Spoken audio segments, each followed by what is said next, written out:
All right, ladies and gentlemen, today we are going to finish off talking about lobbying by looking at how the federal government has attempted to regulate lobbying.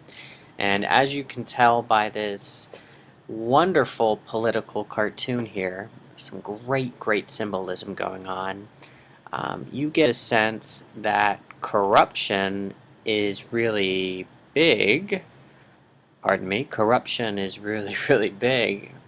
If you take a look at the Senate here and their attempt to promote or push lobby reform, not very effective, only able to get the little toenail of this giant monster of corruption. And you'll notice how the giant monster of corruption has engulfed the Capitol building, home of our United States Congress. So, according to this cartoonist, lobbying reform has not been very effective. We'll take a look. Now, when we talk about all of the lobbying laws that have existed, going back all the way back into the 1940s, this cartoon does a really good job just kind of showing you the main point of all the laws. Here you have the Statue of Liberty, and what is she doing to the Capitol building? Yeah, she is shedding light on what is happening inside the Capitol. And really, what this is all about transparency. Lobbying laws, sometimes they're called sunshine laws, and we'll talk more about that in Unit 4. All of these things mean is that the government is trying to put transparency in what they're doing in order for the American people to see what is actually happening, to try to prevent backroom deals and all sorts of shenanigans from happening that the people cannot see.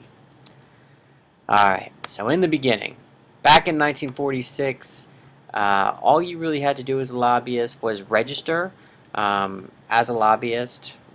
There wasn't many details to the law. You had to file quarterly reports about your activities, and overall, not very effective. You only the full-time lobbyists had to register, and there really wasn't any language that described, what made a full-time lobbyist different than a part-time lobbyist.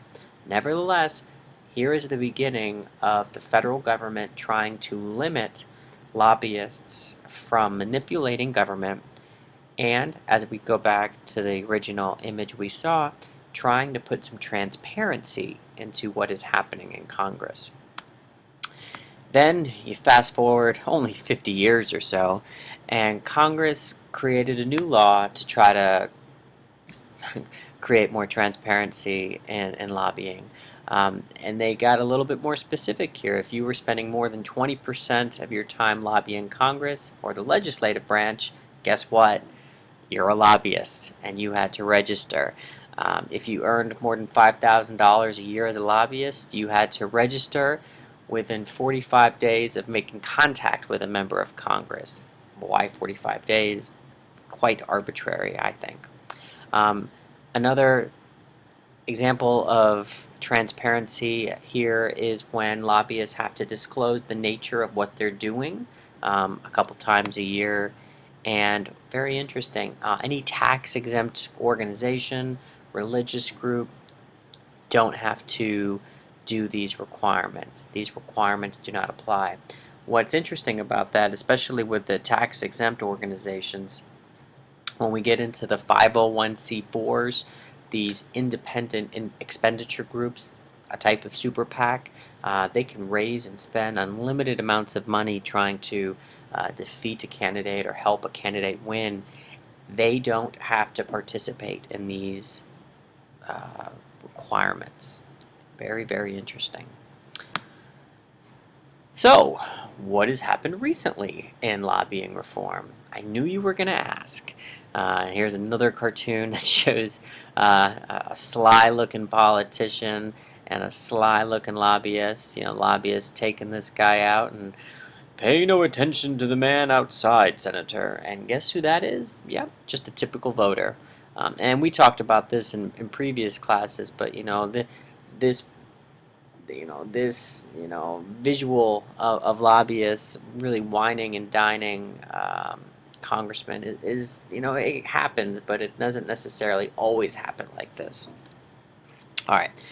The biggest thing you have to know about current lobbying reform is the concept of the revolving door.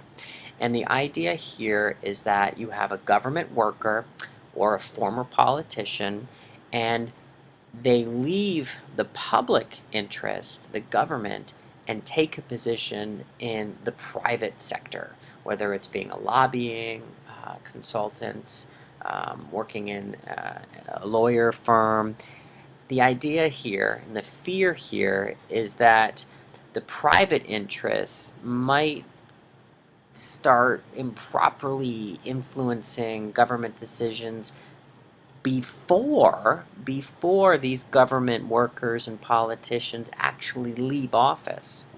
Now think about this. These government workers and politicians, they have tons of connections. They have insider information. They know how the system works. And it makes sense.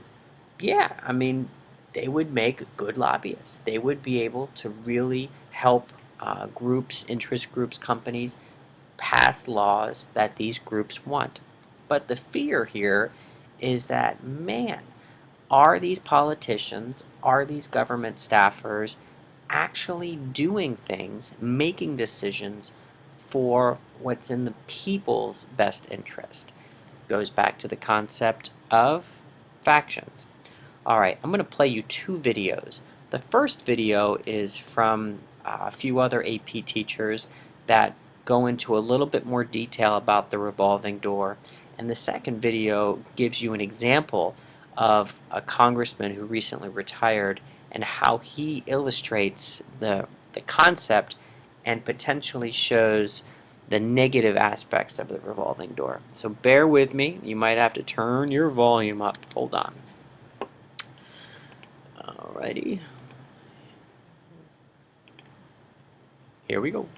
For extraordinary results. Today's word, revolving door. Revolving door. We're really talking about interest groups and the institutions, Congress and the executive branch. We're talking about how former members of Congress or former members of the bureaucracy try to change policy and legislation, but working for an interest group. Yeah, we're talking a revolving door where a member of Congress or a member of the executive branch leaves their former office and is hired by an interest group.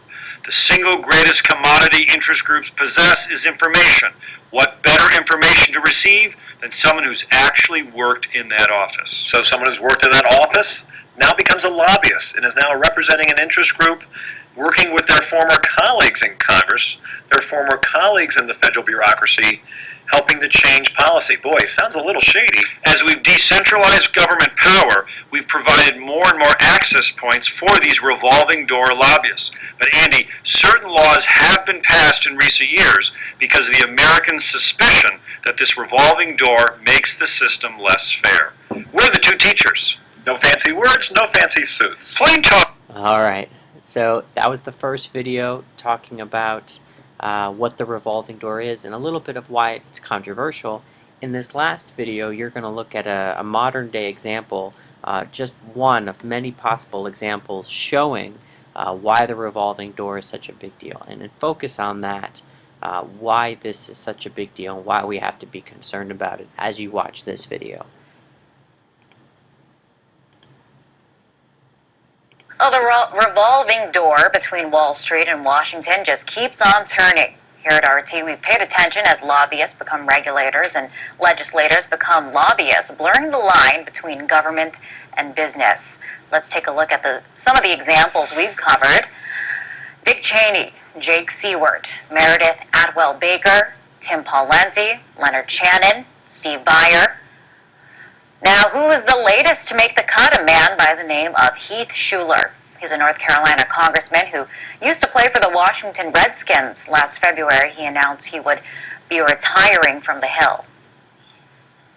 About a month or two ago that you're already negotiating for a lobby job because you're retiring this year. No, I'm on the phone with my wife. You're not negotiating with the majority group or any of these other lobbying firms on K Street? No, you read it wrong, buddy. Are you planning to become a lobbyist? No. So you what do you influence industry at all after this year?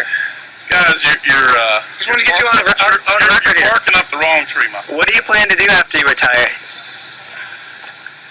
Have a better job than you guys have, that's for sure.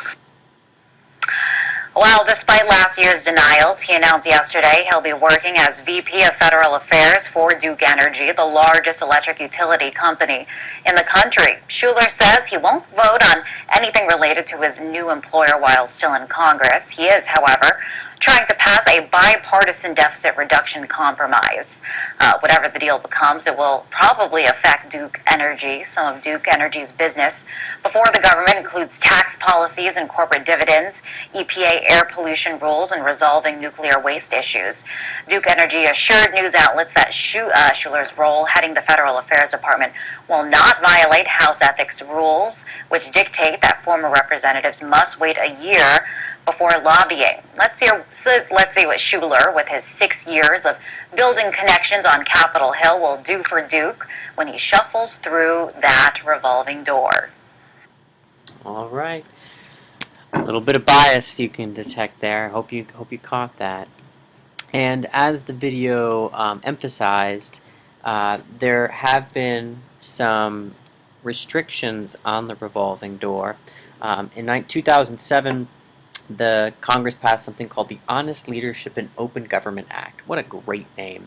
And some of the big highlights, and you don't have to memorize this, but the idea here is that both in the House and the Senate and their staffers, they are prevented from being a lobbyist for at least a minimum of 1 year after they leave office. So the idea here is that, over this year, there's less of an incentive for them to make decisions while in government to negatively affect their constituents and help them personally. The idea here is that after a year or two, people will have come and gone, and the connections these members used to have would be gone.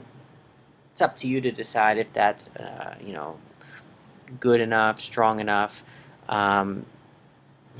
There could be some issues here with depriving liberty. Why should these people not be able to have a job after they leave office? Why should they be stopped?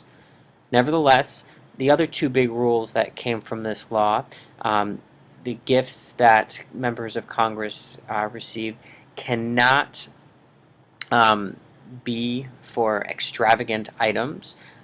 There's much more limits to the gifts, as well as members of Congress must pay the fair market value of airfare when they're using non-commercial jets. If a member of Congress wants to use a private jet that a lobbyist has orchestrated for that member of Congress has to pay the fair market value to ride that jet. You can't ride it for free. Now, over these last two, why do you think Congress added these last two provisions, based upon some of the things we've been studying? Yes, the Jack Abramoff scandal. So you see how this negative experience really pushed Congress to make these laws and rules to prevent something like that from happening again. Well, that is it for me. I hope these videos have been helpful, and I hope you do well on your upcoming class assessments. Have a great day. Adios.